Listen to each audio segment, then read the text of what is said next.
Assalamualaikum warahmatullahi wabarakatuh.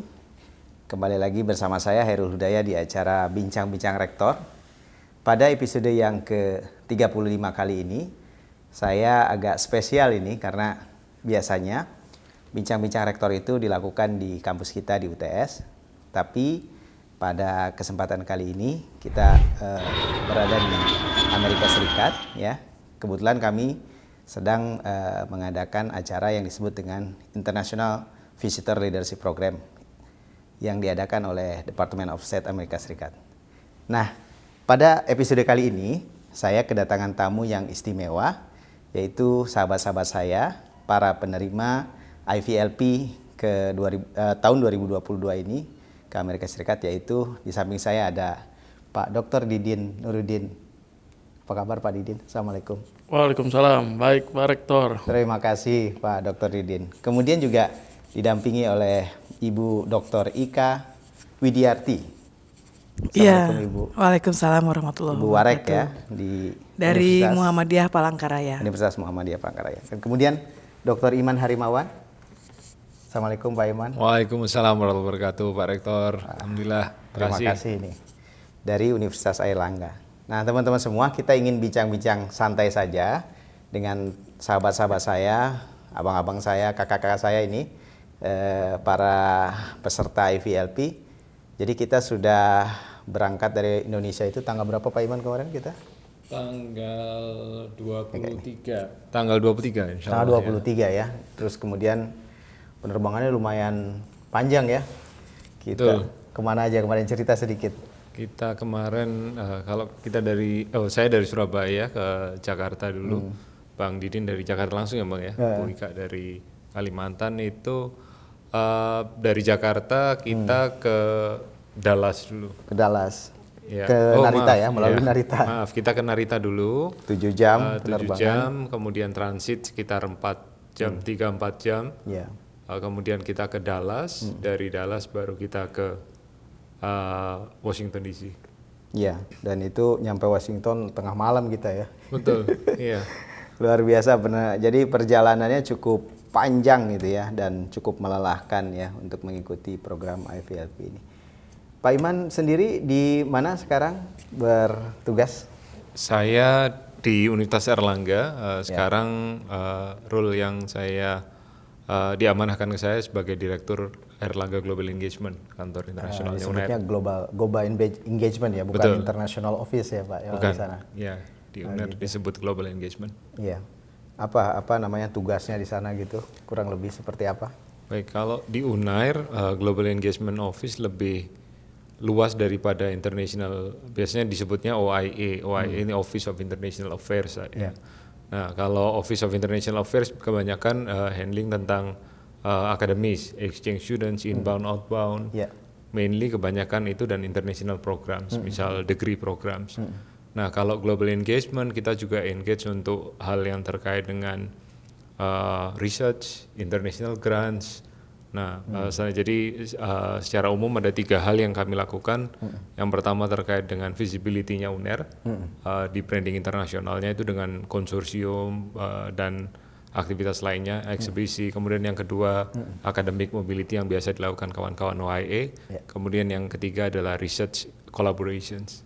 3 hal itu. Oh iya, dan termasuk tadi bagaimana mengenerate dana-dana dari luar ya, Pak Dokter Iman ya. Betul. Gimana strateginya itu Pak Dokter?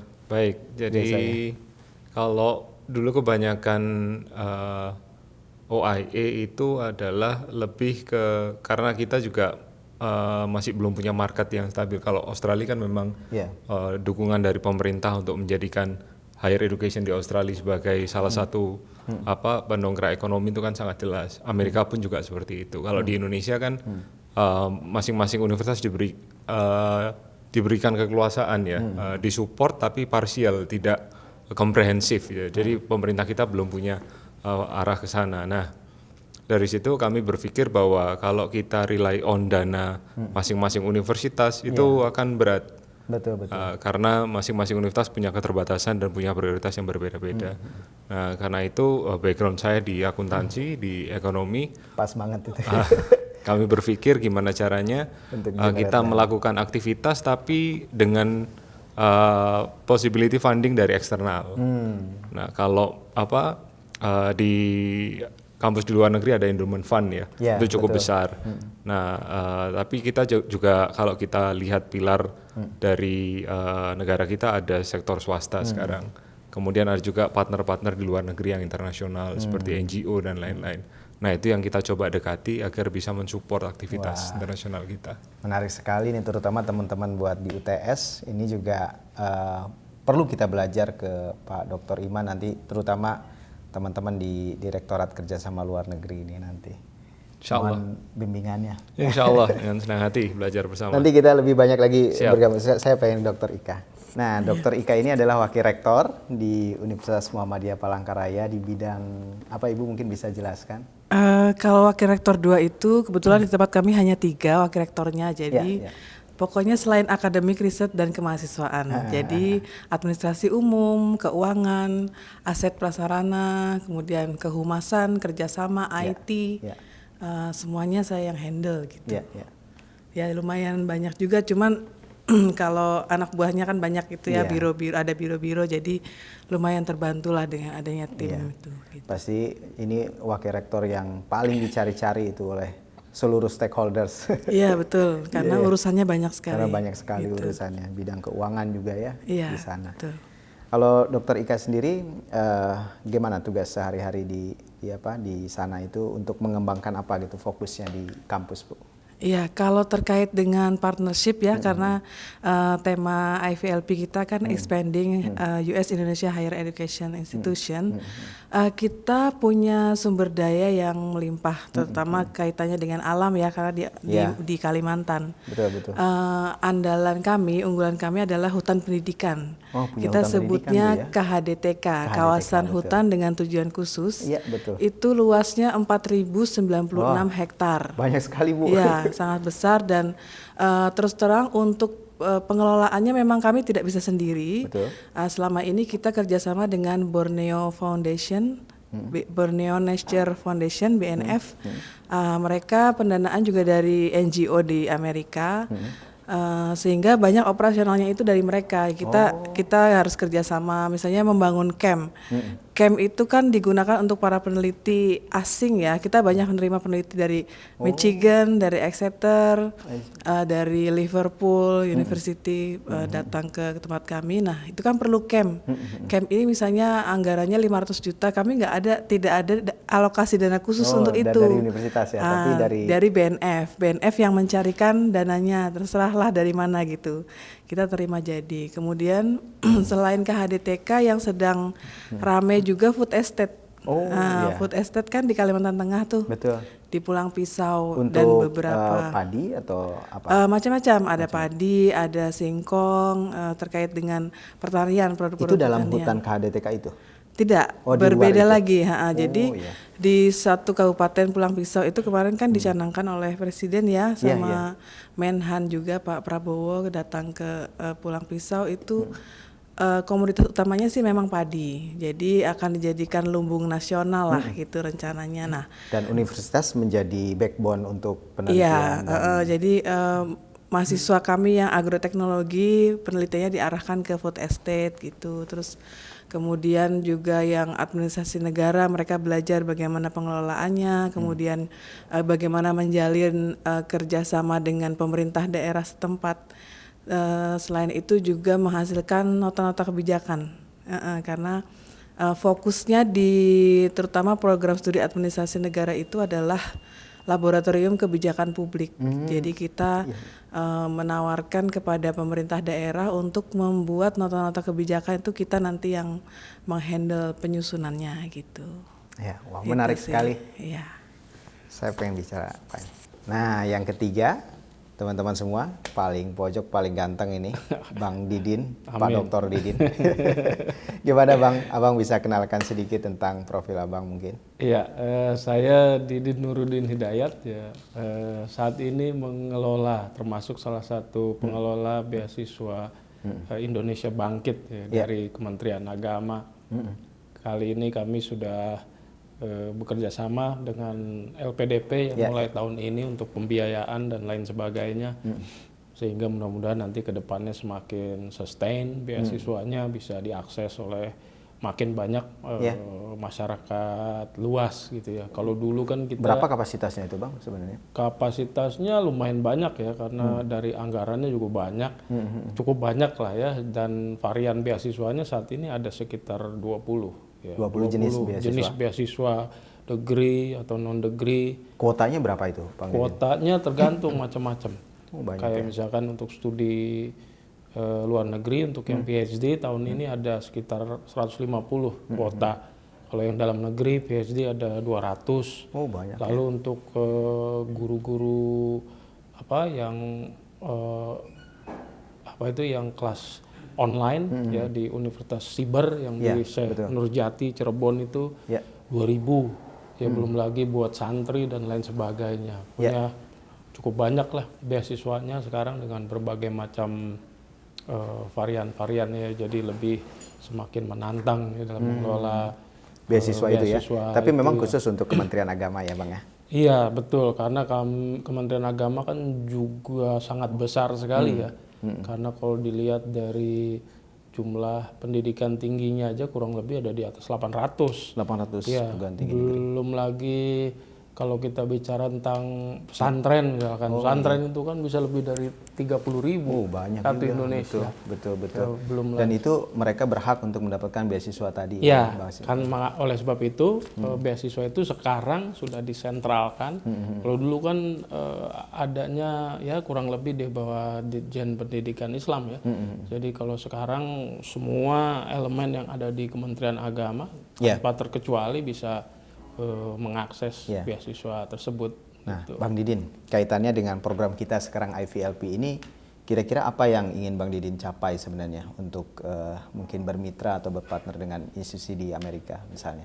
Iya, kita pengen menjajaki lebih banyak ya kerjasama dengan institusi-institusi yang ada di Amerika Serikat ya, baik itu pendidikan tinggi maupun juga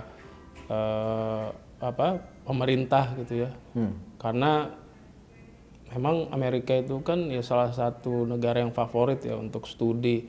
Namun ada beberapa kendala lah ya yang ada gitu ya, termasuk salah satunya jarak yang sangat jauh dari Jakarta atau Indonesia ke Amerika.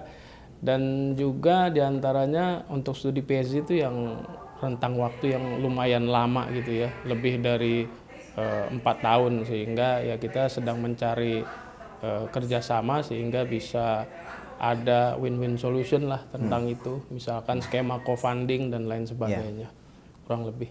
Selain di Kementerian Agama juga saya sebagai ketua program studi pendidikan bahasa Inggris ya di UIN Syarif Hidayatullah Jakarta, ya salah satu universitas Islam yang pertama lah ya berubah bentuk menjadi universitas gitu kurang lebih. Itu Pak Rektor. Wah, luar biasa Bang Didin.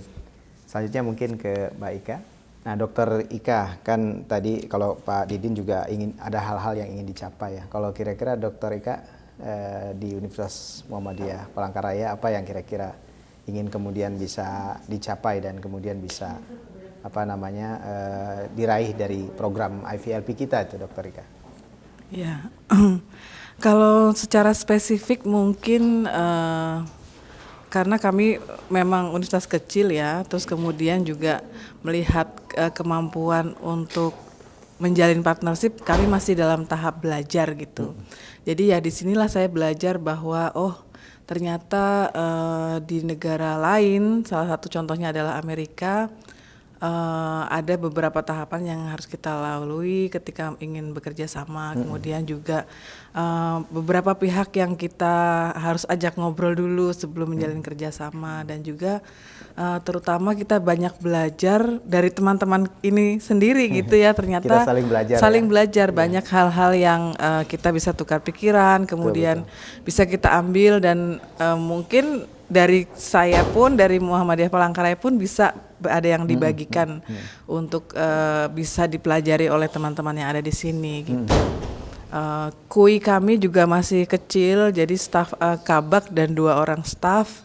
Tapi for sure setelah saya tiba nanti di Indonesia, saya akan menularkan apa yang saya dapatkan di sini gitu untuk kemajuan Universitas Muhammadiyah Palangkaraya. Jadi dari selama kurang lebih udah 1 minggu lebih ya kita di sini ya. Betul. Apa yang Pak Ibu Dr. Ika kira-kira yang paling berkesan ataupun yang mungkin wah saya nanti kemungkinan akan lakukan kerjasama lebih lanjut misalnya dengan pihak-pihak yang sudah kita ketemu? Iya, kalau misalnya pengiriman mahasiswa ke Amerika kayaknya belum ya. Cukup berat ya, gitu ya. Cukup berat. Mungkin saya sekarang sedang mendorong dosen-dosen untuk bisa kuliah di luar negeri. Yeah. Nah, Amerika ini kan termasuk negara yang apa ya kayak disegani gitu ya, tidak semudah untuk kita berangkat sekolah ke sini, apalagi tadi kita sudah bicara tentang jarak dan juga perbedaan musim. Nah, tapi itu mungkin saya lebih untuk mendorong dosen-dosen supaya bisa mengambil kesempatan dan berkompetisi gitu, karena yang namanya kompetisi itu harus kita pancing dulu kan. Kalau nggak ada gambaran tentang seperti apa kompetisi yang ada, tidak akan ada semangat untuk masuk ke dalam kompetisi itu gitu. Mungkin itu menarik, sih. Bu Dokter. Menarik dari penjelasan Ibu Dokter Ika dan juga Dokter Didin ya. Kalau Dokter Iman, mungkin kan para pemirsa bincang-bincang rektor nggak tahu sebenarnya IVLP itu apa sih gitu. Mungkin bisa terangin sedikit itu Pak Dokter Iman. Terima kasih. Jadi IVLP itu International Visitor Leadership Programs, di mana diadakan oleh Department of State dari Amerika untuk temanya macam-macam. Ada kawan beberapa waktu lalu terkait dengan teknologi, ada mungkin terkait dengan entrepreneurship, yang kita terkait dengan higher education. Nah di situ programnya sekitar 3 minggu dan kita difasilitasi untuk bertemu dengan key stakeholders di Amerika untuk mengenal lebih dalam lagi tentang bagaimana higher education di Amerika, dan tentunya di situ kita bisa tanya dengan secara mendetil untuk menanyakan kira-kira quick wins-nya apa ya yang bisa kita bawa kembali ke Indonesia dan mungkin kita propose di kerjasama. Jadi sebelum kita berangkat ke sini mungkin kita sudah punya pandangan tentang Amerika juga. Tapi apakah itu kemudian ketika Dr. Iman datang ke sini gitu secara pribadi, ada nggak sesuatu yang kemudian kayaknya nggak kayak gitu maksudnya? Baik. Jadi ini kali ketiga saya ke US. Kali ketiga ya. Jadi kalau yang pertama saya research dengan kawan di Illinois State University, kemudian yang kedua menghadiri eksibisi NAFSA di sini beberapa bulan lalu. Nah dari 2 trip itu experience-nya berbeda karena yang pertama pure hanya person to person kita doing research, kemudian yang kedua itu building network tidak hanya dengan kampus di Amerika, jadi kayak kita visit ke satu tempat tapi bertemu dengan banyak universitas seperti itu. Kalau yang ketiga ini beda, di yang ketiga ini kita benar-benar diberikan pemahaman tentang bagaimana sih sistem pendidikan di Indonesia, di Amerika yang ada level federal, ada state, ada local government, di mana dari situ kita semakin tahu sebenarnya mungkin bahasanya yang punya resource banyak itu di mana dan bagaimana kita bisa approach mereka agar proyeknya jalan. Karena kalau saya melihat yang terkait dengan lingkup yang saya diamanai sekarang, bahwa kalau kita ingin bekerja sama internasional itu minimal ada 2 hal. Yang pertama common interest dengan source of funding yang jelas. Harus ada funding. Jadi kalau salah satu tidak maksimal maka akan timpang proyeknya gitu. Nah karena itu dari program ini kita belajar banyak ya kayaknya ya Pak Rektor ya tentang bagaimana kita bisa melihat prioritas yang ada di Amerika untuk di matchmakingkan dengan apa yang ada di Indonesia, dan kemudian yang kedua possible fundingnya, apakah fundingnya dari US, kalau dari US lewat mana, kalau dari Indonesia juga mana yang bisa dimatchingkan, kurang lebih seperti itu. Dan Dr. Iman, kalau ya saya mendengar dari Dr. Iman bahwa juga ada satu rencana student US berkunjung ke Airlangga University. Betul. Gimana itu ceritanya? Itu bermula waktu saya ke Illinois State University. saya riset dengan salah satu kawan saya yang dulu di City University of Hong Kong. Ya. Dia pindah ke sana, kemudian salah satu kebiasaan ketika visit ke luar negeri adalah berkenalan dengan teman yang lain juga. Gitu. Betul. Nah, jadi pada saat itu si John ngajak, Iman, saya ada temen namanya Jay Rich. Dia tertarik dengan Asia gitu. Ayo kita makan siang, oke kita makan siang, ngobrol. Ngobrol ringkas, terus kita tawarin, Jay kalau kamu mau ke Indonesia, bawa aja ke Indonesia untuk datang.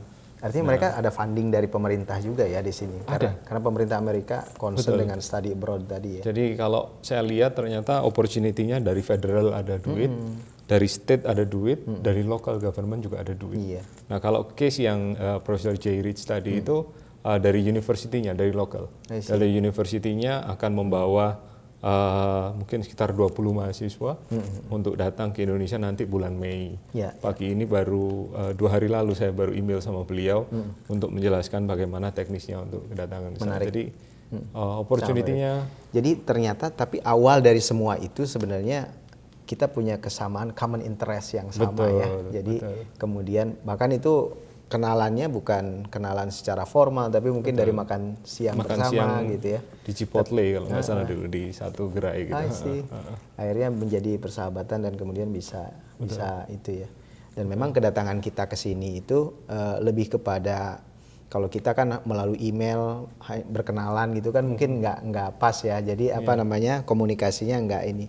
Tapi ketika kita bisa bertemu seperti ini akhirnya lebih dalam membangun kerjasama ataupun personal relationnya menjadi lebih dekat gitu ya. Betul, itu mungkin investasi awal. Nanti kalau kita sudah punya satu teman, kita bisa minta reference dari dia. Nah itu yang itu yang biasanya kami kembangkan. Jadi tidak harus kita selalu pergi kemana-mana banyak, itu akan costly sekali ya. Betul. Tapi kita kalau bisa berangkat satu tempat, kita pulang harus bawa event. Nah setelah itu tinggal kita minta reference saja dari dia. Dan kita sangat beruntung sekali berempat ini karena mendapatkan kesempatan dibiayai penuh ya.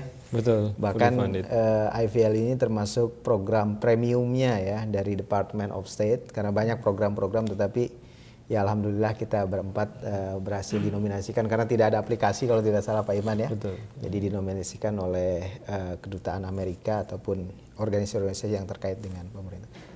Terima kasih Dr. Iman. Saya pengen bicara dengan Dr. Didin. Dr. Didin tadi beberapa hari yang kemarin ya kalau tidak salah kita mendapatkan materi dari US Commercial Service ya. Jadi salah satu kayak mungkin Kementerian Perindustrian lah kalau di kita ya atau sesuatu yang terkait dengan perindustrian dan perdagangan gitu. Nah yang menarik Dr. Didin disebutkan bahwa sebenarnya international education itu berpengaruh terhadap economic development negara ini gitu. Bagaimana kalau Dr. Didin melihat itu kemudian Indonesia gitu peluangnya karena kita nomor 4 penduduk terbesar di dunia. Gimana Bang? Iya itu kalau internasional. Iya sangat menarik juga ya. Pertama saya juga tidak menyangka bahwa ternyata urusan pendidikan itu tidak melulu ada di Department of Education ya. Kalau di negara kita ya biasanya di sentralnya ya kalau nggak di Kementerian Pendidikan Budayaan di Kementerian Agama gitu ya. Tapi ini ternyata di sini bahkan ya itu ya US Commercial Service ya menangani masalah pendidikan ini juga ya. Jadi memang ternyata biar bagaimanapun ya pendidikan itu ya berpengaruh terhadap ekonomi suatu negara ya. 32 miliar dolar. Iya, 32 miliar dolar dan sektor yang nomor 8 terbesar kan gitu. Ya, jadi ternyata memang sangat berpotensi sekali ya, terutama ya bukan hanya dari sisi ekonomi tapi bagaimana pendidikan itu memang benar-benar bisa bermanfaat di lintas sektor. Betul. Ya, baik itu sebagai untuk leverage negara itu sendiri atau sebagai image atau sebagai semuanya lah istilahnya. Itu memang luar biasa. Jadi kalau itu kan ada impor ada ekspor ya kalau kata mereka tuh ya. Kalau impornya itu international student yang banyak gitu ya. Kalau ekspornya itu kalau kirim-kirim mahasiswa mereka ke luar negeri gitu ya. Jadi diibaratkan semacam industri juga ya, pendidikan itu. Kalau kita mungkin masih rada tabu ya di Indonesia dianggap pendidikan sebagai sebuah komersialisasi sebagai sebuah komersialisasi. Walaupun pada pelaksanaannya ya memang iya. Kalau kita bisa lihat gitu ya artinya. Dan Ya, Bang Didin dan teman-teman semua ya, saya juga mengakui gitu bahwa memang pendidikan itu kemudian bisa mengangkat pembangunan ekonomi suatu daerah gitu ya. Ya, kami di UTS ini baru hadir 9 tahun Bang Didin, dan kita sudah merasakan bagaimana daerah di wilayah Olat Maras itu kemudian bisa berkembang luar biasa sekali. Kos-kosan itu banyak menjamur karena mahasiswa kita ada 5.000, sementara asrama itu baru cuma 400 orang gitu, sehingga banyak kos-kosan bermunculan lah gitu ya. Jadi economic development-nya sudah terlihat gitu. Tapi memang ada dampak-dampak yang lain juga. Sawah banyak yang dikonversi jadi rumah gitu. Itu memang satu dampak yang tidak bisa dihindari gitu. Kalau Bang Didin sendiri, apa insight terbesar lah selama kurang lebih kita belum sampai akhir ini program IVLP, tapi apa kira-kira yang Bang Didin dapatkan gitu kira-kira dari program ini, Bang? Oh, program ini sangat bermanfaat sekali ya. Bahkan saya itu untuk merangkum supaya tidak lupa ya. Saya itu langsung mengelis dalam dot point apa saja yang sudah saya pelajari selama proses perjalanan ini. Nanti akan saya rangkum lagi dengan lebih baik lagi ya, dengan sebuah narasi. Tapi minimal poin-poinnya dulu mungkin udah saya catat sekitar 50 poin lah dari setiap untuk siap dibagikan itu ke teman-teman di kampus ya Bang. Saya takut lupa. Kalau nggak dicatat nanti lupa, karena itu mulai dari hal-hal yang besar seperti misalkan bagaimana menginitiate collaboration dengan US institution sampai hal-hal yang kecil, misalkan belajar bagaimana kita terkait dengan diversity atau bahkan terkait dengan makanan dan lain sebagainya gitu ya. Atau saya belajar tentang ekspresi-ekspresi yang mungkin rada jarang dipakai ya ketika berinteraksi dengan